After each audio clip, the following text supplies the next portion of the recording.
struck out. Yeah, that one definitely going to not make an appearance here. I'm going to make a bold statement here.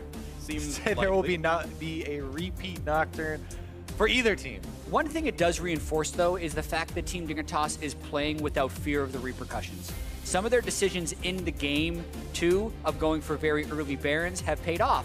And much like bringing out new picks, if it works, you're praised, and if you lose, you get flamed. And they have not cared about the consequences. Not only are you praised if you bring out a new pick and it works, but also the teams in the playoffs that you play next will have to take that into account and may opt to just ban it rather than playing against it. Yes, depending on how well it shows up in the game. Or you swap would your other jungle ban. ban. You know, why bother banning Zach? He'll just play Nocturne, is just as good. Let's just let him get whatever he wants. Both those are, you know, possibilities at the end of the day. You're seeing the Elise ban come through for Team Dignitas. Adjusting to Game 2, these are actually pretty different pick bans. Tristana may still be available on this one. Dig have banned it all 3 games so far this series. We'll see if it gets off in this one. Yeah, getting the Twitch out of there as a blue side ban, I think, is Whoa. a pretty interesting evolution in the series right here, because no one has been willing to first pick it, but it has almost always gone to the second rotation, and no Trist ban here. Yep. Gives that over to Sneaky. Will we be seeing the Sivir, you know, look into the Tristana stuff for the EV spell shields? You know, Altec has played a lot of the champion in his past, and it definitely does work well with those front lines. Sivir Maokai tank composition. Oh, baby. At a Taric, it's invincible. Yeah, they can build the skeleton for it right now with those picks. Sivir can work pretty well into Trist in the laning phase. They don't want any funny business happening in the second phase of bans this time. Yep. Realize the Maokai was pretty critical as far as their team playmaking goes, even if it has lost lane badly in both games. Yep. Altec has put 3 games on a Sivir so far this split. Trist was most played, but Varus also on the table. And Sivir it will be. There's the picks. Question is what's going to go alongside it here. Of course, they're going to either match up mid laners or go somewhere else. Of course, Orianna has remained an unbanned champion. Last time around, Jensen went for Lucian with it and did well in his matchup against the Syndra. Contractz going to go for maybe an Ivern. Still waiting to pick, though. 6 seconds still ticking down. Yeah, that would be a big maybe. The Gragas gives them a lot of flexibility. Jarvan, Elise, and Zach banned away, so pretty key that they get a jungler locked in here. Gragas, depending on who you talk to, could be considered the best jungler on the patch, so a lot of reasons to lock that in now. Yeah, especially with Jarvan banned out, as we keep talking about trading those 2 and the power levels. But honestly, I'm wondering about the mid lane still, because that has been such a focus in the picks and bans, but not cropping up here in one of these game point matches for Team Dignitas. Blind Lucian for it. Usually before the second phase of the bans comes in, there we go. Jensen again will be on the Lucian. He had an outstanding game in the last game. Worth noting, LeBlanc has actually been left up in this draft as well, and to my recollection, has been banned away. Pretty much first ban blue side every game until now. And Jensen's like, no, Lucian's still the one. She did get that, smallish nerf in 7.16 to the minion killing capabilities, but it was one of the less significant of the mid lane nerfs. Exactly. The 7 highest presence mid laners from 7.15 all were nerfed in some way for 7.16, including this Taliyah, which we're now seeing against the Lucian. Yeah, Taliyah got some mana nerfs, more oriented towards the late game, but we'll see how Keane opts to getting in there. The Lucian Taliyah is one of my favorite matchups just to watch, because people always talk about the theoretical counter of not being able to dash over all the rock fields, but being mobile against the skill shot champion in itself also good.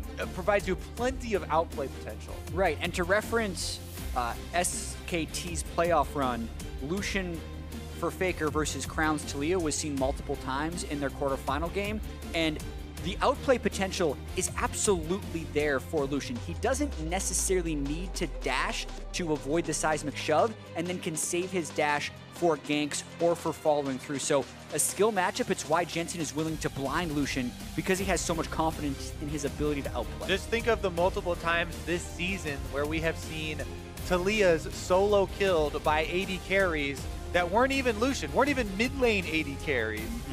This is, Varus and these types of people that were under-leveled and still able to, dodge out of the Taliyah combo. You can dodge most of her damage.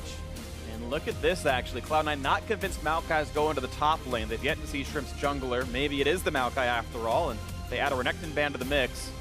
That said, the very important Gnar is still up, so I don't know why they'd be necessarily afraid unless they're, waiting to see something else come through. That said, Nunu's going to be grabbed, and so Team Dignitas going to add another attack speed buff to Altec, who's had a generally pretty good series. Ssumday will go back to his undefeated Maokai in this series, 2-0 on it.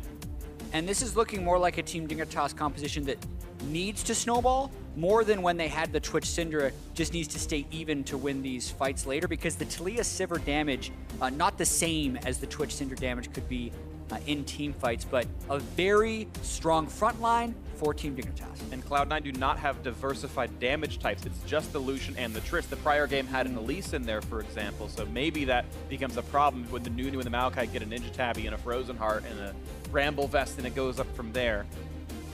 Sivir and Taliyah is actually pretty difficult to end the game against as well. Really good wave clear on both of those champions. And even with the changes and nerfs to mana cost for Taliyah later in the game, her cooldowns are still incredibly low, so able to keep up there. But that is a huge amount of frontline now for the Cloud9 duo of AD carries. Yeah, some magic damage added to the mix as well, and also even more buffs for Altec. Two people almost dedicated to the task now, with Shrimp's Nunu and Adrian's Janna. Yeah, and the Janna is such an enabler for Sivir. I just talked about Team Dignitas having a different team fight with the Sivir Taliyah than with the Twitch Syndra, but adding this Janna into the mix, there is the saying of the 500 CS win condition for Sivir. That gets even crazier with an Ardent Sensor Janna buffing up the Sivir as well. With critting ricochets, if you have a full item build, you can do tremendous work in the very late game, but so much of that is funneled through the Sivir's ability to farm and get gold.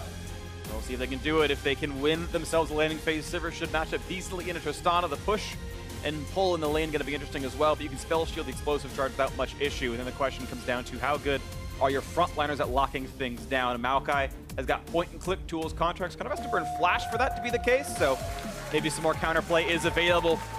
Game 4 of the best of 5. Dignitas got out to that 2-0 start, but Cloud9 maybe on their way to the reverse sweep. They've got the broom out of the closet. It's in their hands. They might start moving the dust around, though. Jensen back on the Lucian that he had carried very hard with in the previous game, but magic damage is now low on the Cloud9 side. And we'll see if Ssumday's undefeated Maokai will be that yet again as Game 4 is about to start. Yeah, and I really wonder about this Galio top pick, because Galio mid was already seeming like the way you played in competitive, and another suite of nerfs did hit Galio on this 7-16 patch. He was amongst one of the pack of mid laners that got nerfed, so I'm really curious what Impact can do in that top lane. You get less damage reduction on your ultimate now, as well as a longer cooldown. Yes. So, going to be a little tricky since they're no longer going to be able to stuff Ssumday's farm and lane. I still do really like the pick as far as buying time in the team fights. The AoE from Galio's ultimate is so big, and the respect has to be there from the Dignitas carries to, just a small amount of time during which the ultimate is coming down, and then the impending arrival of the hero can buy time for Jensen and Sneaky to take someone down. Yeah. Well, when the music stops. I feel like the cowbell is 75% of the reason you pick Alistar. Yeah, it seems to be. Oh, they're doing their own Alistar impressions. Moo! Moo! Yeah, I get you guys. Talking about another champion that is often booed, Janna here, checking in on the Adrian runes. There's been this trend of gold generation runes, and Adrian is on that hype train. So he has gold generation quints, gold generation yellows. Oh, man. He's going the coin. So he is going full on cash money millionaire. Let me buy that Ardent Sensor as soon as possible. Adrian's always been an interesting guy because he definitely innovates his own rune pages a fair bit. I remember he invented running scaling health regen seals on Soraka, for example. This one I know he did not innovate. No, he didn't invent it. Yeah, the gold generation bank Janna. No, that one's known. They should have gone Relic Shield on Altec to add more bank to the Janna. Just give him even more income. That's when you get the Ardent Sensor in 2 minutes flat. And you start winning the game with a 1-item power spike. But we are into the laning phase. Nunu, this time less greedy in his start. Got a hefty leash from Ssumday. Altec taking a few shots to the head and pop, hits the minions as well with it. Yep, no level 2 there. Yep, Sivir Janna shove early Oftentimes, that's the strat for Sivir in these lanes, is just continue to keep it shoved in. And also spell shield, counter trade. Ooh, early power from the Galio though, hitting level 2 first. Yeah. A lot of damage on a Ssumday onto this one. Now, it's going to be interesting watching Adrian. He's really fast. You can tornado Smoothie out of his headbutt or ult him out of the combo as well. And he has some extra peel tools for Altec, so will be fun to watch Adrian later on. Yeah, I would say every pro Janna player should be able to do that. That's one of the few requirements for Janna players in lane. Yep. It's even easier for like a Leona. It's super telegraphed, but yeah, Alistar certainly doable if you're on point. Smoothie has actually gone coin for the, I believe, first time now in this one. He's been going Relic Shield every time other. One of the reasons we did see kind of, oh, there we go with the initiation. Yeah, nice bit of damage. One of the reasons we did see Alistars have to adapt actually in that matchup and going with the pulverized flashes was because of that very interruption. Headbutt combo so unreliable in it that a lot of them really have to cut down on reaction times and utilize summoners. And they're playing very aggressive in this lane. You can see every time Smoothie expends a cooldown, Adrian just goes into full auto attack harass mode. The classic range versus melee dilemma. Yep. Once your kill pressure is gone, you will just get harassed. So far they're holding on though. Smoothie healing up nicely enough and has 2 of his 3 potions still available. Contractz going to counter jungle these Prugs away. I'm killing fast with his magic damage. Not going to be stopped. So hey, how often do you see a Nunu get counter jungled? But Contractz going to be able to do that. I'd say Krugs fairly often. Okay. One of the easiest ones to bash early on. Yeah, the question is, do you dive now? They have no idea he's here unless that ward's silent. Now they have no days here. Still don't know if there's much you can do about it. Oh, Jensen's going to jump. He's going to have to flash the knockup, and he will do so. But that is Summoner down in the mid lane. Definitely high value gank there from a Nunu. Be able to get that Summoner out of Jensen so early on. Takes some of the power out of that push in the bottom lane. Smoothie in once again. Pulverize the land shield to block some of the damage. Lands the stun though. Altec going to be down. Very low exhaust actually stops all the charge damage. He's going to jump right back out to stay alive. TP's going to come in and they're going to complete with Ssumday. Impact to join as well. So they've been isolated, but not a lot of places for Smoothie to go. A big taunt comes out. He's going to go back for the play in the mid side as Contractz finds himself the first blood. There's a big pulverize and they're going to look to kill off Ssumday. The flash to follow for Altec and now the Nunu joins the fight. Can they get the chase down to Impact? Shrimp is full HP. Lands is slow, but there's no follow through anymore. Across the map, C9 pull out small advantages there. Sneaky and Altec both getting the kills, but it's the mid lane that actually tilts the advantage. Yeah, that's what I want to see again here, because the bottom lane is one thing with that 1-for-1 trade, and it was actually pretty close with the teleports coming in. Then Altec had to back out because he was so low, but I really want to see what happened there to Keane in the mid lane, because his flash is still available, and he only used the heal. Contractz, meanwhile, must have just body slam flashed on him from Fog of War to catch him by surprise. Yeah, so we'll see the start of this and hopefully get the mid lane one after, because it was a long fight here. Gets the detonation on Altec, but he's got heal and the exhaust, and teleports come in to pull them off, but good job there by Sneaky getting enough distance so Ssumday couldn't just execute. Also, very good timing there by Adrian getting the exhaust down before the rocket jump lands and the bomb explodes on Altec's head. Really reducing a lot of that. Then they have flash in here. So this bottom is a 1-for-1, but the mid lane here with the Summoner disadvantage on Jensen standing toe-to-toe with Keane, just walking right out of that one. And Shrimp was even there. Right there. So that, another one of those false sense of confidence. He didn't even... Yeah, body slam flashes, and he never... Kind of window shopping. Yeah, Keane wasn't watching. Unlucky, but it happens even to the best of us. That's a nice kill coming through for Contractz, of course. And that was actually first blood gold, so he's pretty rich. He's got a sight stone done. And I really want to see how well Keane can keep the shove up in this lane, which is what is needed to kind of activate as Taliyah, because the main changes to Taliyah center around the mana cost of Q, being able to shove the lane in. When Taliyah was one of the highest presence mid laners on a previous patch, it's because I feel like it was because the Banshee's Veil build caught up, which was get a bunch of magic resist against your other mage opponent. You don't need to rush Morellonomicon like other mages do, and then you can still shove. The same would be true against a physical damage matchup. You want to get a Zhonya's first and therefore not need the mana regen. Yeah. But it's post-patch, it's high mana cost, and he wants to get armor against Lucian. I want to see how much that costs him in his wave clear here thanks to the changes. See what happens to this one right now. Jensen up 13 minions. He got the assist on first blood as well due to the interesting 2-on-2s they've had before. Jensen flash still down though, and Keane's got his, so things to watch out for, but ulti's available for Jensen. Keane the same. Wave from the bot lane, BFO for both these players. Small lead to Altec. despite the interesting way the fights had gone earlier in the lane. Nice shot getting a jump done in a sneak, but he can heal that back up without too much difficulty. Also the CS lead on top side, you know, we've been kind of periodically checking in on Impact and Ssumday, and Impact has had the small lead, the pressure advantage in the top side. Every single game. I think 4 straight he's had the pressure lead. And in 3 of the 4, it's been actually a pretty meaningful farm lead, so good on Impact for laning well, but Ssumday has been such a good team fighter. In most of these games, at least, especially in the Maokai. There's been a huge amount of setup for the team. Contractz had that big performance in the last game as well, really giving them a lot of map pressure. And here, Trim is the Nunu that they want to get to late game with, but the early game is just not what it once was. Smoothie trying to all in once again. Zos using now the re-engage. They might go for sneaky. He's got to be careful. The flash to jump in the slow. One more auto. He's going to die for it. And the over-engage. And now Smoothie, without the ulti, he's got nowhere to go either. Just to buy the time. And now the re-engage in the mid lane. Keane forced to run. Mana's a bit low. He's got the Q, though. Jensen's on the chase. They have the extra speed. And Calling forces a flash. He's on the wrong side of the map currently. That's a nice goal. He's fine. Nice by Keane, plays that pretty well to get out. Later, nerd.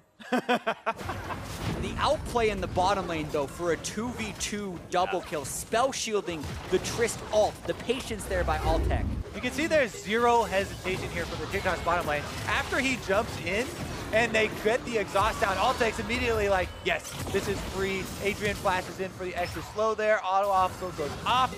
Yep. They get the free chase down in the lane, resulting in the double kill here.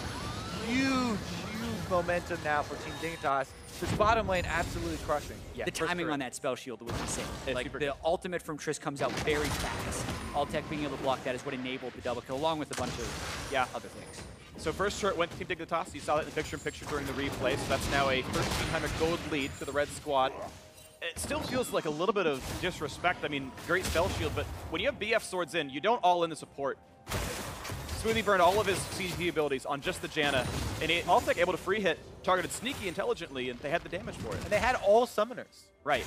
I mean, Adrian used his flash offensively even, you know, getting back into that one and turning it around. And even though everyone was expecting the Ardent Sensor Rush, and you maybe even thought that of Adrian with the Nomad's Medallion into Fairy Charms, since they killed the turret, that lane is over. He then full upgrades into his Sightstone to get the vision control, which I think is a smart move right now, even if Ardent Sensor Spike has so much immediate power. Yeah, and they're going to get the vision down on the map, and it might feel very good. Team Dignitas hoping they can close out the series here. Right now, they've got the gold lead 1,200. Turret's gone. They're going to keep their duel into the bot side because this Drake is available, and they want to keep the resources around. TP up for both top laners. Here comes the attention towards Keane because there's a Gragas coming from one side and an Alistar from the other. Here's the flash, the headbutt pulverized body slam as well, and there was no way out. It's a 3v1 in the mid lane. What's even going on anymore? Great job by Cloud9, focusing on the area that they have some advantages in. They continue to pressure Keane. They do not want to fight around Altec, around this 3-kill Sivir, so they try and move in from their fog of war there. Really good double gank from Smoothie and Contractz to continue to keep that pressure up around the lane. They're roaming up, though. Double trouble again. Yeah, didn't bring Lucian.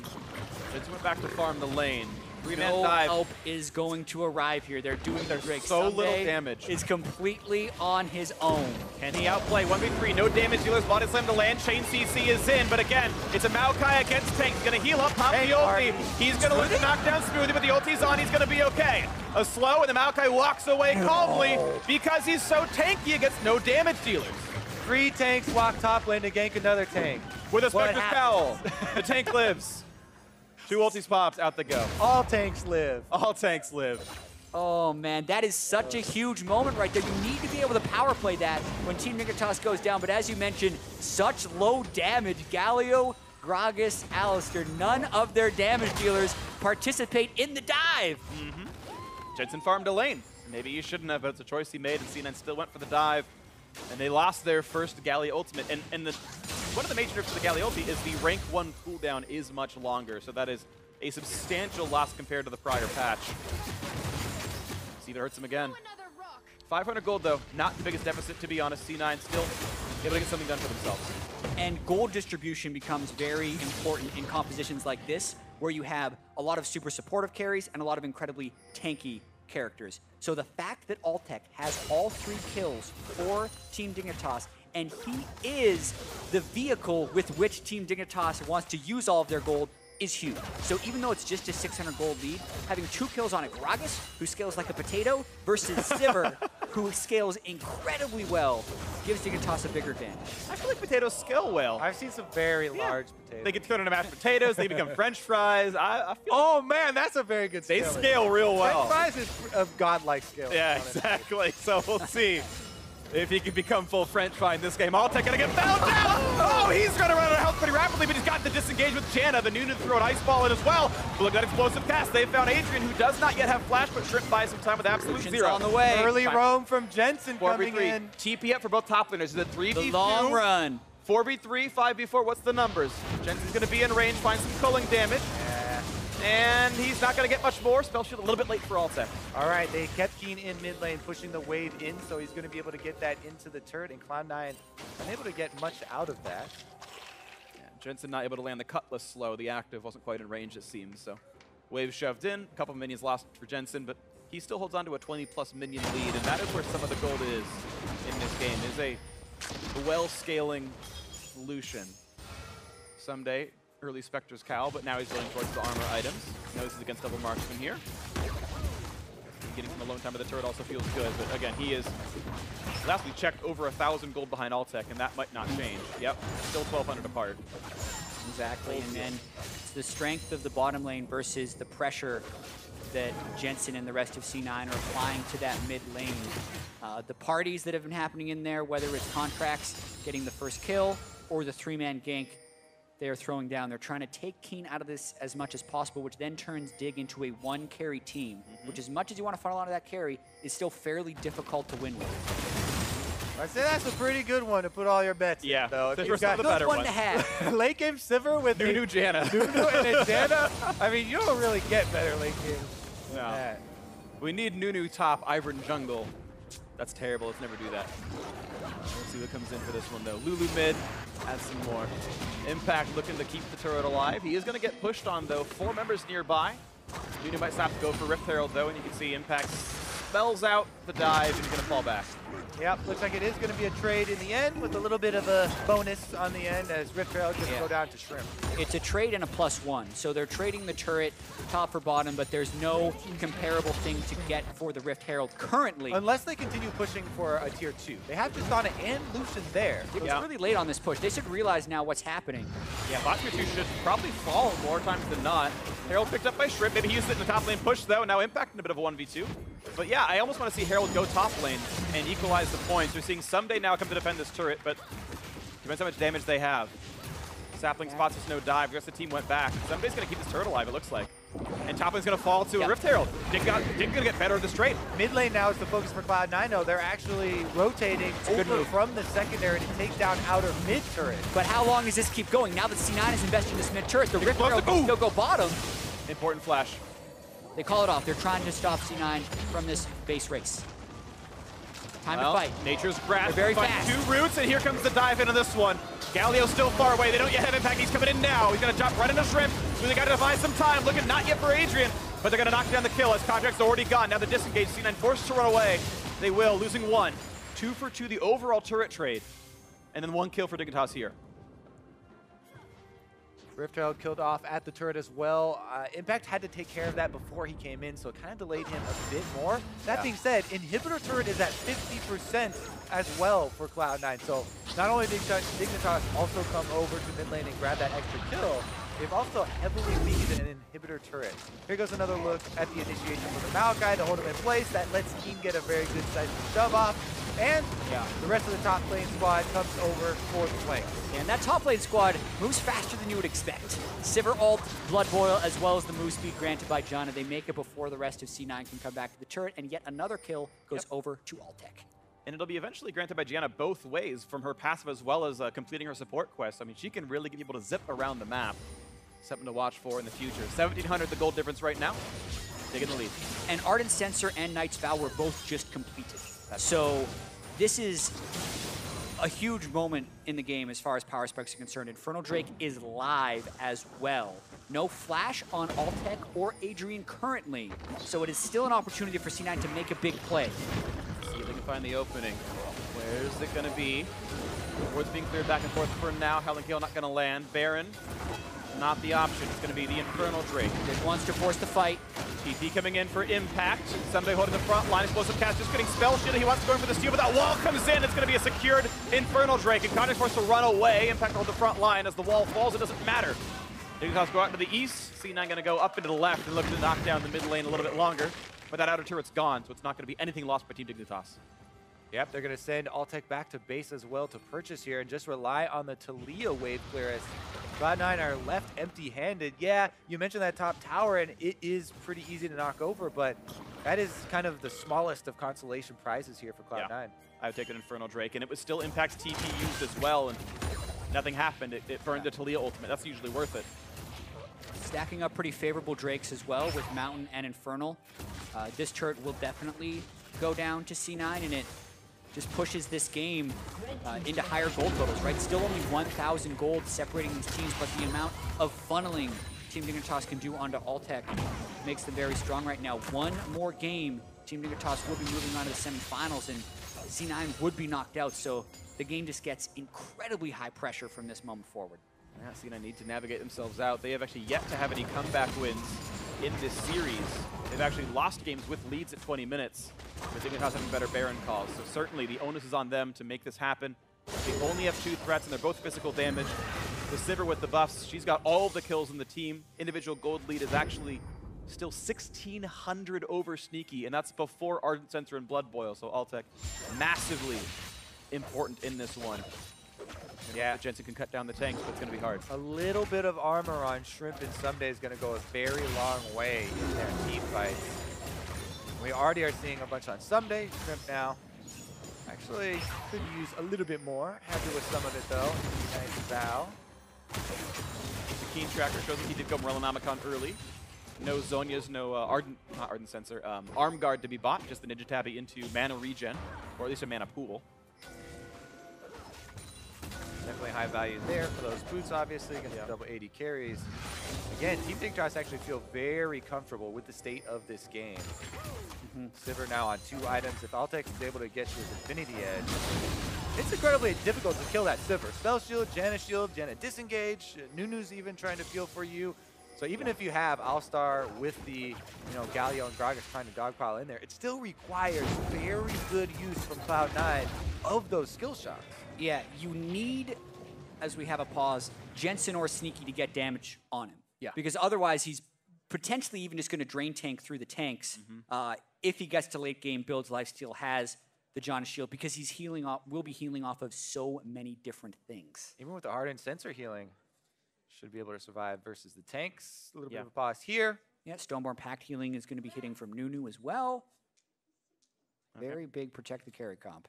So Jensen taking a small break from the stage. We'll be back when he's ready with this one, but I'm going to step out for a minute. So time to go Super Saiyan. Yeah. He's going to collect his Spirit Bomb right now. Where's the hyperbolic time chambers when you need one? He's going to hope to hop in there for 7 years his time, 5 seconds an hour, and come back ready to go with glowing pink hair. You'll know what happened when you see his light up behind him. Usually it's like blonde, goldish yellow. Well, sure. For Jensen, it's pink hair. All right, this is how it is in League of Legends. All right, it's just what Lucian likes. Yeah, we'll see what happens. And again, this is a very interesting series and an interesting game to look at. I mean, we're talking about all the breakpoints, all the things going on.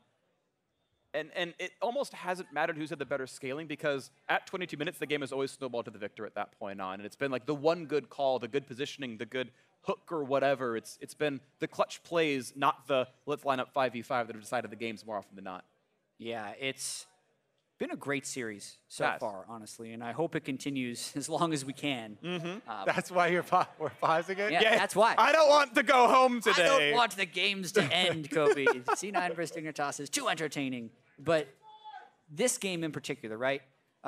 Talking about the pressure the teams are under, but also just the power spikes and the moments that will be able to decide the game.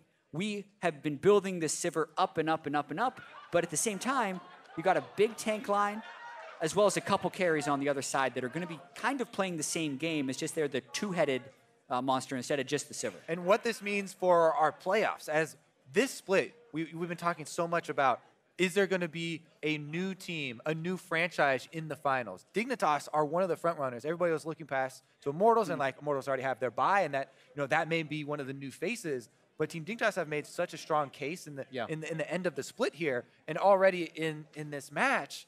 If they're able to get there too, we may even have multiple shaking it up. I mean, it's so interesting too, because how many times do you see a team switch 60% of the roster during the split? Like not coming into week 1, but in week 2 or 3, you sub in Shrimp, you start bringing in Big, you start bringing in Altec, you start bringing in Adrian. You're like, all right, well, it's only Ssumday and Keane who started game 1, day 1, and they're about ready to go into the top 4 in the playoffs. Yeah, and they've completely changed the team. I mean, just looking at Shrimp's champion pool, he plays a slightly different champion pool than all the other players.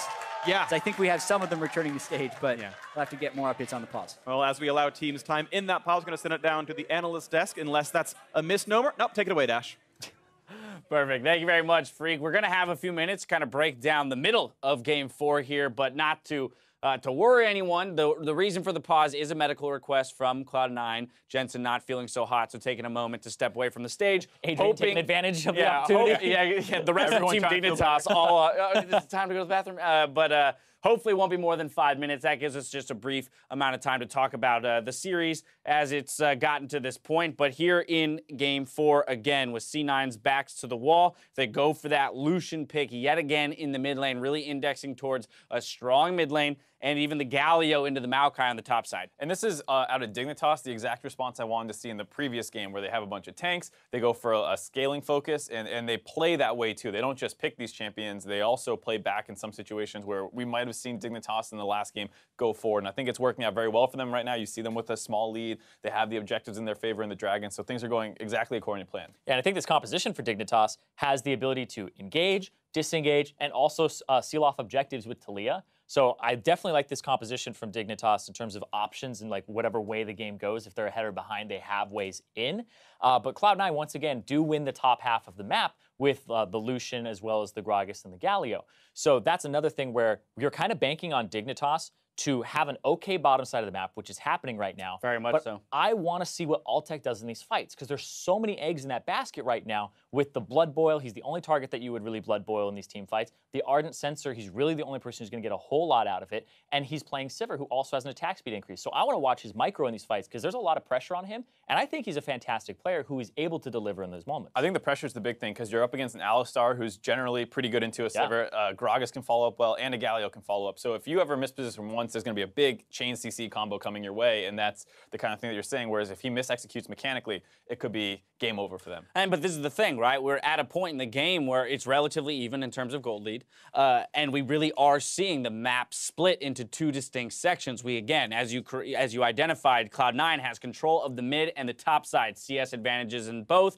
We're taking the turrets in those areas, but then the 2v2 in the bot lane for Dignitas, I mean, we saw it come 10 minutes in, the 1-2v2 that really helped propel them forward and put Altec in a position to carry on that Sivir. If you're a Dignitas fan, you're going, thank God for the 2v2. Thank God for the pickup of Adrian and Altec, because I don't think this is a strategy that you could run with the previous roster setup, where Ssumday not playing all these tanks, playing some bruisers, or when he did play tanks, the other parts of the map weren't really carrying. So now they get to run these types of strategies, and now we're starting off with like a 3-0 Sivir, 4-0 Sivir in the bottom side. One thing that's consistent is the objective control of this team as well. And just, I love what they did in their last Dragon fight, where they didn't actually fight it. They just ran away after they walled Contractz off and got the secure. Yeah. It is a fight that you can take. You are power spiking a little bit around then, and it's something you can choose to do. But you can also back away, continue to outscale, take the Infernal buff you just got, relax for a second, and eventually you'll start setting up around Baron the same way and just keep playing the objective game. Yeah, you're going to have that small win, and they had both of their Sivir and their Maokai ultimates come right off of cooldown as soon as they took the Infernal Drake. But because of the nerf to the Galio ultimate cooldown, Impact didn't have his back just yet, so you actually have probably a pretty high chance of winning that team fight. Right. But like you said, they played it safe because they're looking at that scaling. Missed opportunity there. Real quick before we head back in, I want to get your thoughts on the Taliyah and how she's shown up in this game, because of course those nerfs did come through, and we are seeing a pretty big lead built by Jensen in the mid lane. It's a tough matchup even before these nerfs came in, as well as the fact that Jensen's probably the more dominant player. All right, I'm going to cut you off there because I just got word.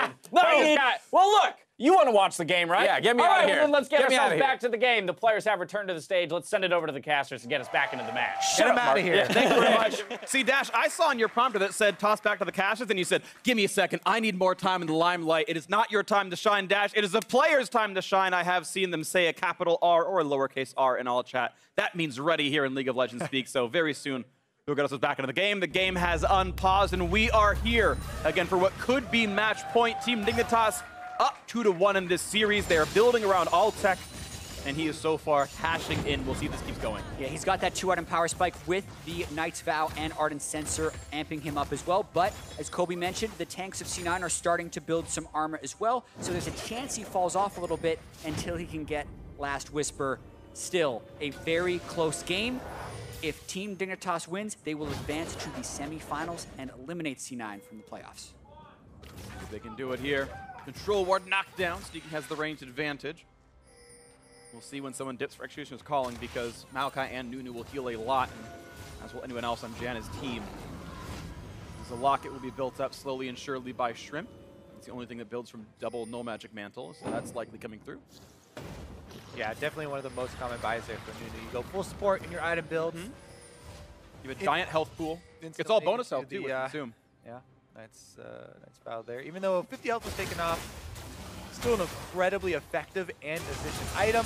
Cloud9 though, they don't want to let it get to this point. They're trying to push out the waves on both sides right now to be able to get some more control around this Baron area. They don't want to let Dignitas have the ability to group up where they're just going to pop Sivir ultimate, run at them, and go for the engage. Adrian did pop Monsoon when he saw Contractz in a brush, so this Baron Force would be without the Janna ult to reset the fight, making him a little bit more dangerous. A couple of recalls out of Cena, and now here comes the engage with Sivir ulti, Righteous Glory in the wall, but a flash gets through to safety. That is an ulti, 2 ultis down for a flash from Alistar. Yeah, pretty high value flash on an Alistar as far as the engagement possibilities go, but Smoothie would have been dead if he did not decide to use it, and a death at this point in the game means a huge objective, or at least a giant advantage around that objective. Every single one counts. Yeah, and Team Dignitas has gotten so good at playing around Baron. Forcing the play, double ults down. You can see how that could be the deciding moment in this series. C9 trying to rush with their double marksman. Shrimp They get has the smite. ward in. Shrimp has No smite. Taliyah ult, no Sivir ult, no Janna ultimate, so C9 wouldn't mind fighting. Ooh, wasn't quite in range for the headbutt, and now it's a window they can use. Altec, he has to play a little bit aggressive. He is their damage output. Keane actually not that big just yet. Just a Morellonomicon, his only damage item. The tension is just insane in this game right now. Could be the decider. Both of them starting up the Baron, being chased off, and again, poking around here. Impact is on the flank, but there are control wards here for Team Dignitas, trying to pressure down mid as well. Altec used the majority of his mana right now, so would not have much left for the team fight. Can get his ricochet off and auto attacks, but not much more. He could spell shield something, but he might have to use it early then. Honey Fruit is going to replenish some of it. Helpful. Here comes the next play. They want to fight. Available Monsoon as well, only missing the wall from Keane. Playing for Baron control right now. Dignitas, someday slow, but doesn't matter. They can be pushed in by C9. You can't dance around Baron for too long because the other team will then get mid lane priority and pressure your turrets. It's only 23 minutes in. They do not kill this instantly. A lot of Sivir's power is an area of effect, not single target damage, though supplemented, of course, by the Nunu Janna. Mid lane's pushed in. This will be at least turret damage. We'll see if Jensen or Sneaky gets alone time, because they can still kill the turret. Yeah, Dig has lost mid lane priority now. Sneaky is now hitting the turret. They're trying to pull him off of it by just brute forcing the Baron to there's the the wall. wall. Cuts off Contractz. Okay, Smoothie in the front line, Impact as well, but the tanks are kind of okay with this one. And point blank, Galio ulti ignored, and back goes Smoothie. Low on health, though, finds the engage and knock about Adrian. The Janna is low, Ssumday staying alive just barely. Onto the back line, they don't quite get Sneaky. Adrian, a 5 HP gets Summoner heal. Impact staying alive, gets the shield, out they go. And mid lane still allowed for Cloud9 here. And they still have inside track if they want it. Team Dignitas very low after that fight. Top laner's going to teleport back in. Impact They're actually... gonna keep doing it. They're going to try to help Barcelona, and Adrian actually has no mana anymore, really, so Altec not going to get many more buffs. Still getting defeated by Baron. It's very low. Can they land the spike? Can they get consumed? He's going to try. Nunu. They're going back and forth with the Nunu. The flash engage. They're going for the knockback, but Adrian, Altec still saving. Oh, Stinky! Stinky, that was crucial. Knocks him back. He makes it happen. Adrian 1 hit away from death. The top, that's 3 kills. Absolute perfection from Stinky. How is he still alive? Are you kidding me, Stinky? Are you kidding me? MVP material right there for Sneaky. one.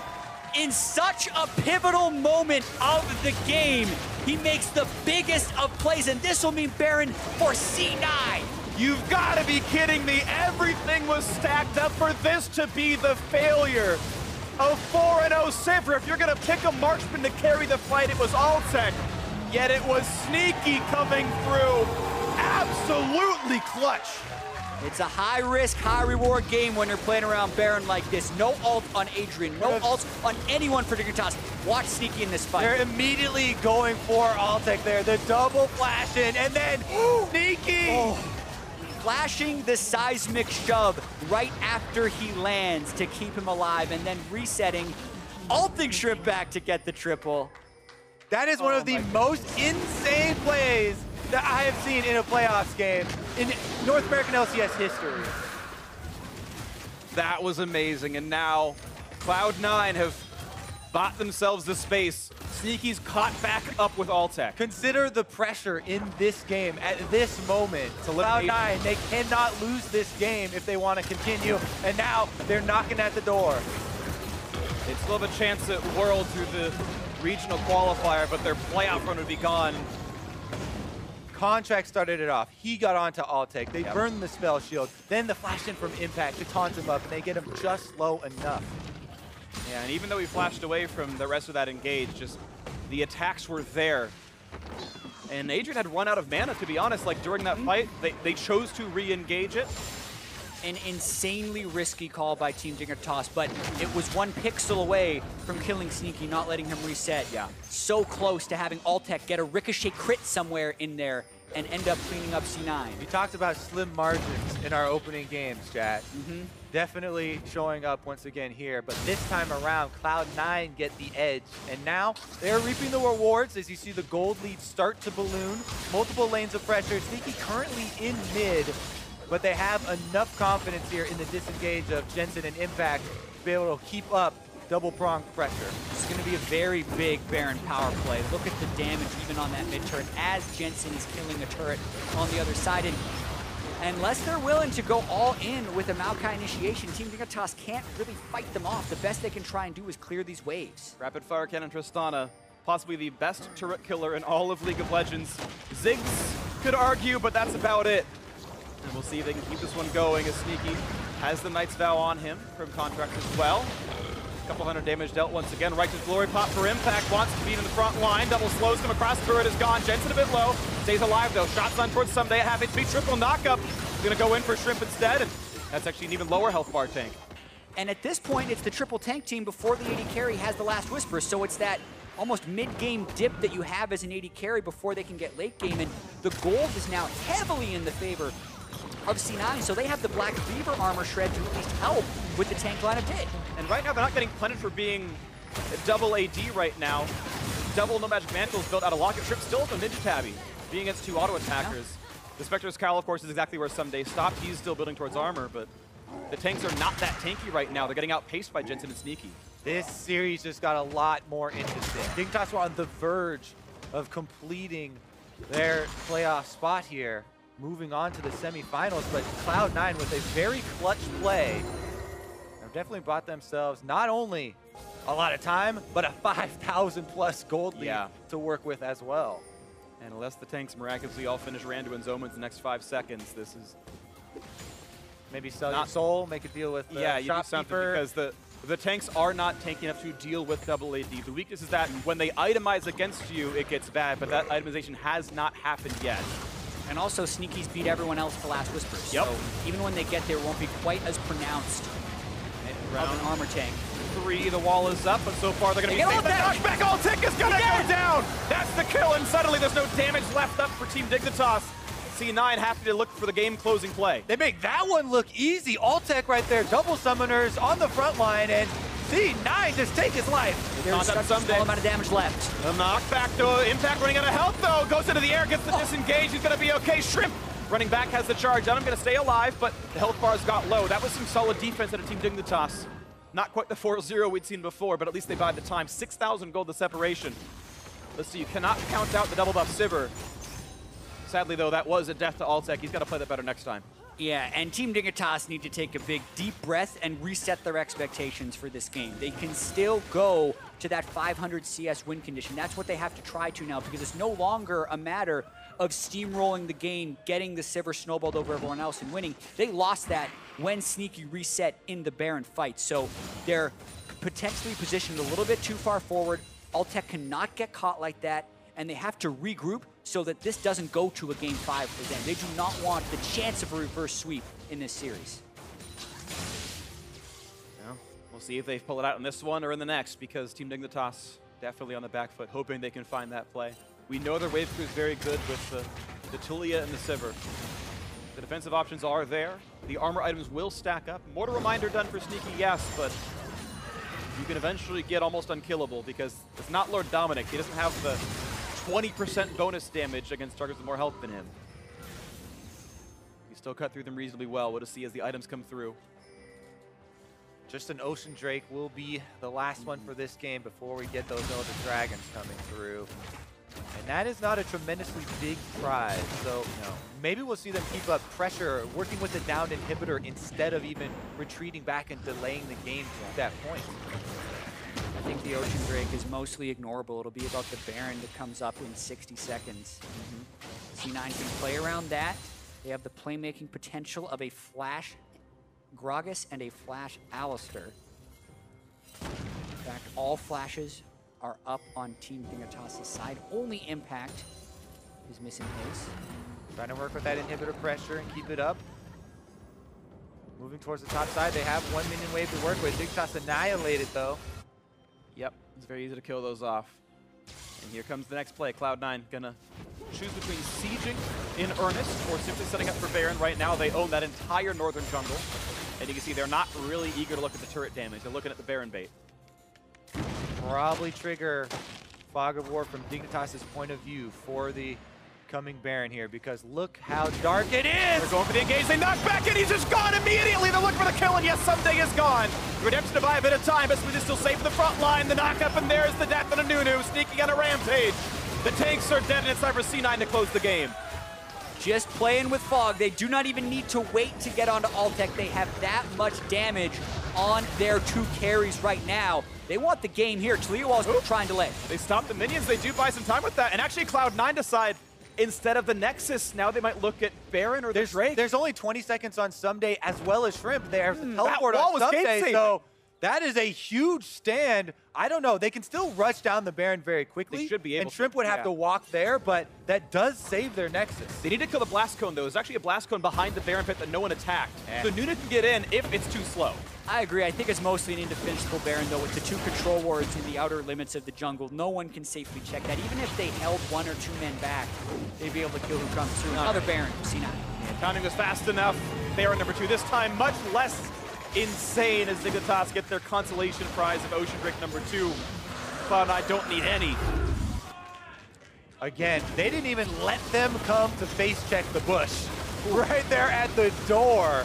Contractz happy to meet him. Huge crowd control there from the front line. Nice combo from C9.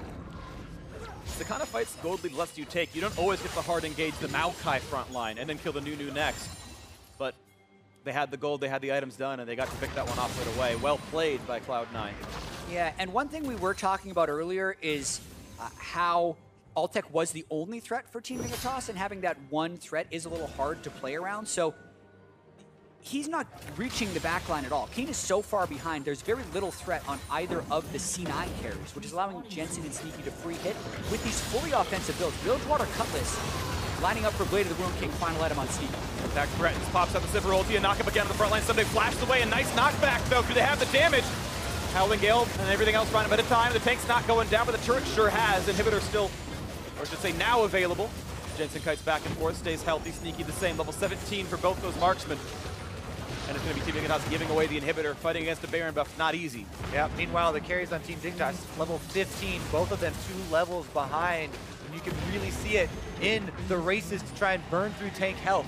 Cloud9 have the advantages, take down 2 inhibitors. 10,000 gold. This is almost certainly a C9 victory. Now, we've seen 10K base defenses before. There's been in different games even, so Dignitas still have the attempts. We've seen good plays at a Keane. Altec gets one good fight, it looks scary. Yeah, He's got Lord Dominic's. Still plenty of time on this Baron buff. They are looking to brute force this down. Here comes the wall. This could be the fight, but the turret's already gone. Will there be an engaged? Dignitas at this point might have to give away that third inhibitor. And now it's going to be them trying to farm minion waves because it only gets harder from here. They'll start flooding in the base. 2 per lane every 30 seconds. 12 supers a minute. Ricochet does keep bouncing as long as there's a fresh minion to bounce to, though. So if there is a carry that can defend 3 waves of super minions, it would be Sivir, but this is incredibly dire. We are highly likely going to a deciding Game 5. The odds are definitely in Cloud9's favor. Baroned up, super minions on the march. 2 shots on Adrian, 450 apiece. For a half get Sneaky? Oh! Front line, oh, they did! Sneaky just barely alive to get the healing. He's gonna be a foot for now, but the crits, the ricochet comes across. It's all about Adrian, and it's about Altec and Smoothie low on health. 2 kills picked up. Now Jensen trying to kite back. Exhaust is on the knock up there, and the base defense is had. It's 3 for 1 so far. Now where is Contractz? Where is Impact? They're able to run away. 2v4 on the map should mean it's just defense for Dignitas. The odds were in their favor, Kobe, but they could not close it out. Sneaky gets hit by that seismic shove. Keane has not been a threat for most of this game. In the Baron fight, Sneaky flashed it here, right under his feet. Shoved back into the Maokai. Oh. In a late Galio ultimate, actually. He was already almost dead before it even lands, and a Shiv crit gets him. And the small Galio nerfs on 716 lowered the damage reduction, means the Ricochet is able to finish him off. Jensen can't even get Adrian on the backside. Still 3 inhibitors down and a whole world of coming back needed, but they live to fight for at least another few waves. Gotta say, that is one of the most flashable skills in the game. Yeah. And he thought he could outrun it. When we talk about the Lucian Taliyah matchup, the Lucian doesn't even want to dash out of it, they want to walk out of it. You need to be distracted or have some other setup CC usually for that to land. Sneaky with the misplay. It's certainly not perfect games, but still very entertaining and enticing ones here. The inhibitors are still down, but it means a lot of gold got to flood in. XP as well. The gold a bit closer than before. See what comes in next is C9 still with the dead inhibitors looking to push. Yeah, C9 just wants the waves to crash at the same time. Then they can even fairly safely poke, even without Baron. When you have 3 inhibitors down, each wave gets 2 super minions, so 6 super minions should crash at the same time. Yeah, the best, even more than that, it's double stacked. The best strategy here is just to wait inside the base. Hit the turret, he's got a red buff, Sivir ulti pop, watch for the front line. Galio gets the ulti down early, and Contractz will not take any damage at all with the stone plate. Howling Gale buys some time, Impact getting hit. And you can see the health bar down to 400. The turret staying alive, and Team Dignitas buy more time. Cloud9 should not be forcing fights. They should just be staying inside the base, offering support to the minions. Yeah. All those super minions will take the DPS of Team Dignitas, and they just have to slowly wear down the Nexus turrets. But they keep going for these fights. These fights keep exploding, and that's what Team Dignitas want. The quick fights to buy themselves then time right now, you can see, to clear out the minion waves.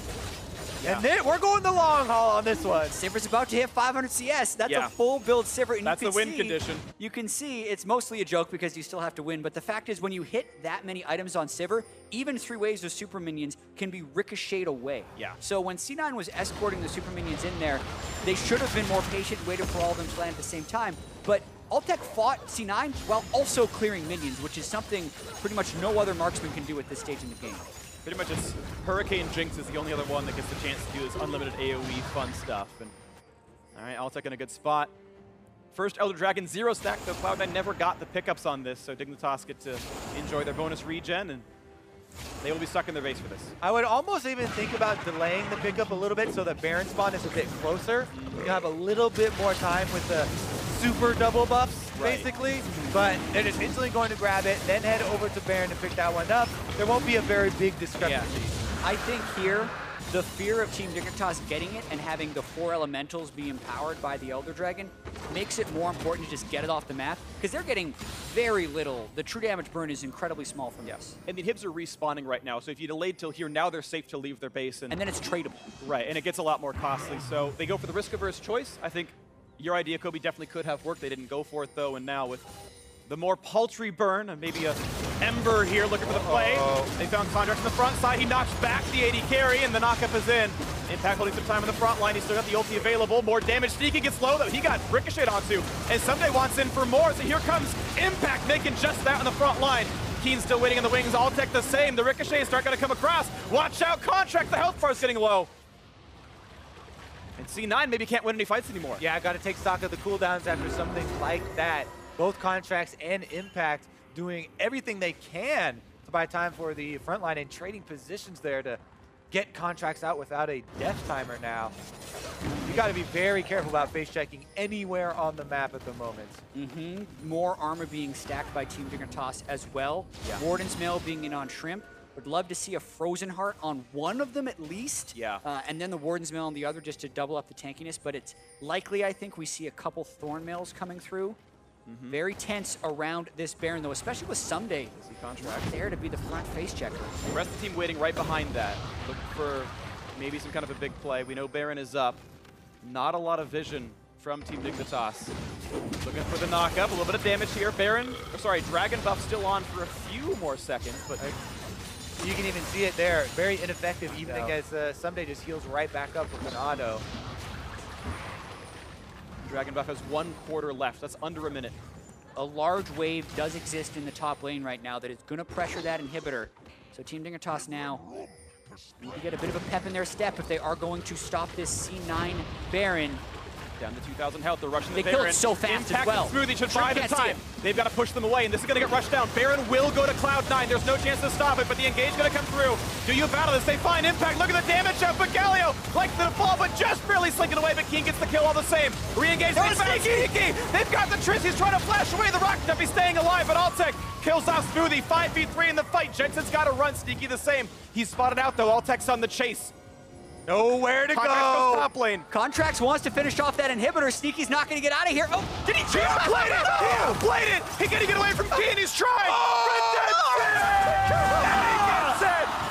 Adrian gets the kill, and now 2v5 on the map.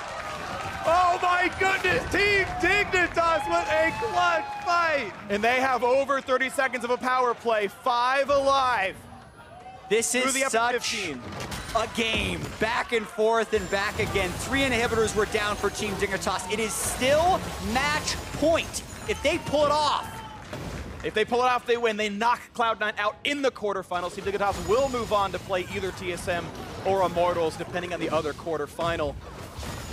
And they would make that 3-1 upset happen from the 5th seed, taking down number 4. Sneaky still down another 20 seconds. The survival with the final redemption finishing him off actually delays his respawn timer in this instance.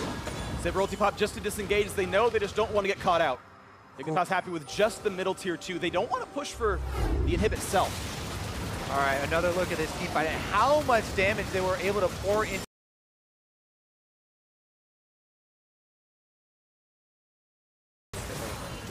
Yeah, he got flashed on by the Maokai, had to rocket jump out, couldn't DPS, and this juke was insane. Basically, they have Taliyah on the other side, so they say, we just need to stop him from running up, but everyone checks up. And then Sneaky walks down the side. Keane then can't finish him off, but the angle on the redemption clutch. Yep. Adrian from downtown. Oh, man. The rare redemption kill. And they made it happen. And 2,000 gold now the only difference, and it really doesn't matter much more at this point. Again, you're seeing twice the damage come out from Altec every fight. That is just Sivir's prerogative, really, in a lot of these cases. Yeah, and it's getting late enough that Keane's disadvantage isn't as prevalent. He's now got 4 full items, including a death cap, so his Taliyah damage is very respectable now in these late-game team fights, even with all the focus onto Altec. And Altec, speaking of focus, 100% crit, sells the Shiv for a Phantom Dancer, so now every ricochet bounces for that full 2.5x damage. Tons of attack damage, no boots, but he's got that QSS upgrade into the Scimitar. See if he can do it. Triple blue trinket still in for Team Dignitas. Continue to play for Fog of War later on to this one. Baron on for a few more seconds. Frozen Heart on Shrimp as well. That's big. Really love that call for the reduced attack speed on both the Lucian and the Trist. The 20% reduced attack speed, or rather the 15% reduced attack speed aura from Frozen Heart isn't just like reducing a dagger. It's multiplicative to the sum of all the attack speed the AD carry has. So it's a substantial damage reduction for C9 in these fights. They've actually sent Jensen down to get their bottom lane pushing, but topside is a huge minion wave for Team Dignitas, and Cloud9 are going to have to kind of do some housework first. They're sending Impact back here. His teleport is ready. Yeah, and the ult is okay for now. And Impact actually pretty low on items, to be honest. He's still only on 4 major completions. He's waiting for one more slot. So we're not full build everywhere. Not just yet anyway. Impact's got some room to go. The carries are mostly done, but Jensen needs to upgrade that last Whisper. Bot lane mark's been done for a while. Death Cap done for Keane. A Locket not far away for Smoothie. Double Knight's Vow done on the one side, but there's only one here for Team Dignitas. So Keane will be left without a Vow, without a loyal Knight. Jensen tries to farm up for that Lord Dominic's. Yeah, I actually think Adrian's going to be going for the Zeke's upgrade on that Glacial Shroud as well, just for as many possible buffs onto Altec. Yeah, seems likely. As the minions go down, they're going to leave Ssumday the last hits. As there's certainly no more gold needed for Altec here. He's probably sitting on like 4K just in the bank. Oof. This game has definitely been a tale of 280 carries with Sneaky. Yeah. Clutching the game, winning team fight there around Baron, but then getting caught at Nexus turrets. Yeah. Altec, similar situation. He gets caught out. Dignitas have to give a tremendous amount of area. Who's going to make the big play in the final one, though? Or who makes the big mistake? And the plays you've made up until this point don't matter. Even if you've made a big play or a big mistake, it's all about who makes the next one. That was close. That was almost that play. That was almost flash out from Smoothie. The wall coming out from Keane. Not just yet, though, as keep playing for the farm. Impact going to go for Thornmail last. 2 minutes until Baron is respawned.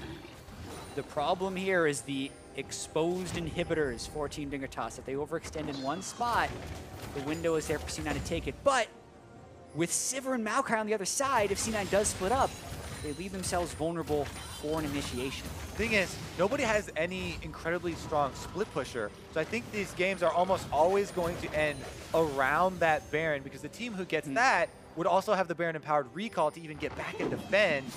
The problem now is going to be, will they get vision advantage to start it out? Because we have seen that be the biggest decider. And the advantage in getting so much DPS out on the front line early. Whoever's getting the health lead on the front line has been able to move through front-to-back team fighting. It's interesting because Team Dignitas, despite being against double AD, they're actually building somewhat like normal items. Right? No one's that heavily armor stacked. You got Visage and a Stone Plate on one side, a Locket on the other for their big frontline tanks. Just waiting to see who can actually make the play. Again, as you're mentioning, vision is the big difference, and so far it has been. It's getting the right play or having the wrong person in position. There is still 328 armor on Shrimp and 293 onto Ssumday, who's just started building up towards either an Iceborne Gauntlet or a Frozen Heart of his own. Certainly big. See what comes in as Lord Dominic's now done for Jensen. He's full build, except for selling boots. Sneaky has sold his for a Mercurial Scimitar to help him get away from twisted advances, things like this. Keane no closer to his 6th item, though. Still just sitting on 470 gold. Does have the blue elixir, though. Contractz is going in. Contractz He's got wants the that flank. And they find it, looking for the flash. Not going to find it when yet is Impact. And Contractz going to jump the wall, slows, flashes away, disengages with explosive cast. That's actually a rather important set of cooldowns. And his flash as well. That's so much of Gragas' kit.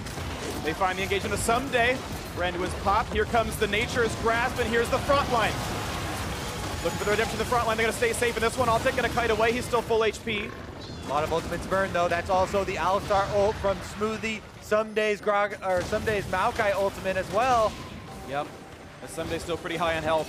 Smoothie at half and Contractz as well. Yeah, and double Ocean Drake on Team Dignitas. If they get the 5-second reset on these fights, they trigger that and start healing up, which can be a big advantage if this is a out fight. But no mid lane priority as well if they wanted to rush. They do not want to give up Baron, though. Dig on the Baron. We've seen this fight before. We'll see if it goes the same as before. Ssumday looks to the front line, looks for the kills, but they don't have Jensen, nor do they have Sneaky just yet. A big taunt on the front side, and Impact holding up quite nicely. Monsoon to reset the fight, heal them back up. Ssumday still above 1,000. Back on Baron. Back on a Baron they are. Could they get the fight again? Adrian crit by Sneaky, looks a bit low on health. Smoothie not yet going to find the fight either. Does not have an ult, but he'll die in 2 auto attacks. The flash engage, the smite is going to be picked up by Nunu. Now comes the engage on the front side. Somebody looks for Sneaky, can't find it just yet. And here's the absolute zero. Look at the damage, and Altec picks up 1. They get 2, they get 3. Dignitas going to wipe the fight, but no, it's Sneaky staying alive. Running out of health, gets the shutdown, kiting. How much can he heal? Ssumday getting healed, he can't. Adrian gets the kill, it's only Impact left alive, and he's dropped 2. And Dignitas will complete the upset. 50-second death timers across the board. Baron on 4 for Dignitas. They're pushing up mid. This has to be the game. The respawns are 45 seconds long. The inhibitors, the turrets, they're going to fall. It's bound to happen. And it was 3-1 after all, but it's for Dignitas. Team Dignitas making their way to the semifinals. And they're gonna do it. It's just the formality now, just the respawn timers, and they're far too long. The base is going to die first. 3-1, the new bot lane, the roster changes, Altec and Adrian, the Baron calls, they've been so good, and it is Team Dignitas, the superior team today, take it down 3-1 into the semifinals. What a win for Team Dignitas. You think about C9, you think about perennially a team in the semifinals or finals. You think about reverse sweeps. You could even think about Baron throws when you think about Team Dignitas, but not today. Today it was Dignitas with the stronger team play, the 610 CS Sivir in the 4th game, and the elimination of Cloud9. An absolute slugfest here in game number 4 to decide the series. Giant plays from both sides, and Team Dignitas in the end, even after the huge Baron play, able to weather the storm. They catch Sneaky at the Nexus turrets. Oh, and it's heartbreak. Heartbreak for Cloud9. This is a game that Cloud9 had a 10,000 gold lead and 3 dead inhibitors and a full build Tristana, and they failed to attack Nexus turrets to play it right to close the game. Their tanks got caught out, shoved into the fight. Big plays out of Keane, get a Weaver's Wall that literally defended a 3v5 where their tanks were dead, and he's like, back off minions, we'll clear the wave, we'll try again later. Bought them some more time, and they did it. And it's such a huge win for this Team Dignitas organization. Yeah. The 5th seed coming into the playoffs. As we mentioned, only 2 starters from game 1 of the summer split. They switched out the bot lane and the jungle. And boy, did those players show up in this series. Yeah, absolutely did. Beautiful step out of the squad, finally getting revenge on Cloud9 for the regular season. And we will find out tomorrow exactly who they play. That's actually determined based on that CLG versus Envy matchup. But it just smiles on their faces. Adrian got 2 kills this game, 1 with redemption. Clutch kills, wow. 2-1 and 13 on Janna. Yeah. It was, as Kobe mentioned, the tale of the carry. Sneaky 54,000 damage. Altec 63,805. Best Sivir. Yep. I'm pretty sure every single game had more damage out of Altec than Sneaky. I'm not sure about game 3, but he certainly had done well throughout the series. I think he always topped his own team, at least, in damage totals. And it wasn't for lack of trying in this last game. I mean, Sneaky didn't have the Janna Nunu on his side and even reset that one insane fight at Baron. Yeah. The 3 games that Team Dignitas won in here were all so close, and they had to perform in very clutch moments to get them done. Such a good series. We've seen it here proven. This is why everyone was so excited for playoffs this year, because there are so many more contenders rather than just the normal old guard. And one of the contenders now actually proving themselves and moving on.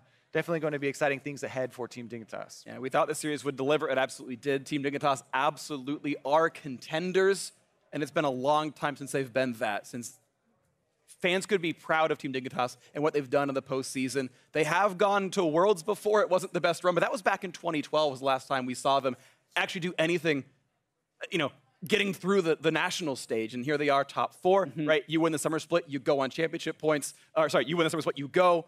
We know they're already going to be in at least the regional qualifier, even if this run stops short, and they look so strong. And we know they were underdogs coming into this, so you have to have the belief in yourself. And they had that this series.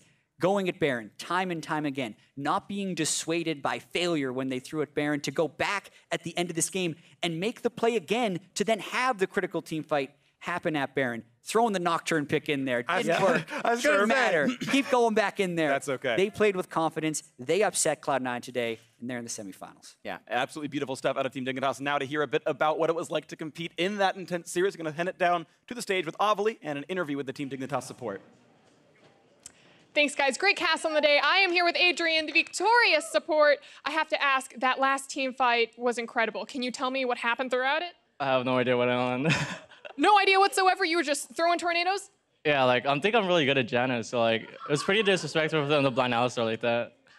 All right, so you just build the Ardent Sensor, shield people, and you're good to go, and that's the secret to beating Cloud9. Yeah, basically. Well, perfect. Well, I want to ask, this is the first time that you've taken down Cloud9 this split. What does that victory mean for you? I think it means so much to us because we've beaten, like, almost every other team. So, like, I think people are really scared to face us in playoffs right now because, like, we beat the only team that beat us during the regular split. So everyone should be watching out for us. Well, you showed them who's boss. I want to reflect a little bit on this series. Shrimp completely popped off in game 1 with the Jarvan. And then we had some unorthodox picks, a Nunu and a Nocturne. Can you tell me what the reasoning or kind of like decision-making was behind these picks?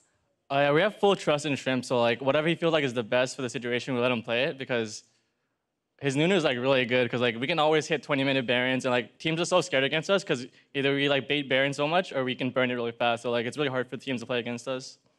Well, perfect. And it worked out for you because you guys took the victory. I want to ask, playing with Altec, so you guys came in through the split. You guys were the duo bot lane that was basically filling everything up. Where did you guys find your synergy? And what makes this bot lane different from the other ones that you've participated in? I think just me and Altec have something really special because, like, we've been playing together for so long in solo queue, like the past 3 years already. Like, I've always wanted to play with Altec on the team, but like we never had the chance to. So I think we're the best bot lane right now, but like we'll have to see in playoffs.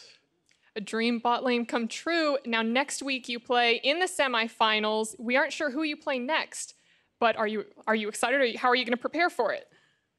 I really want to go against TSM because I want to knock TSM out of the finals. There you go. You have the crowd support, and I wish you the best of luck. To catch up on the rest of these games, we're going to throw it over to the analyst desk.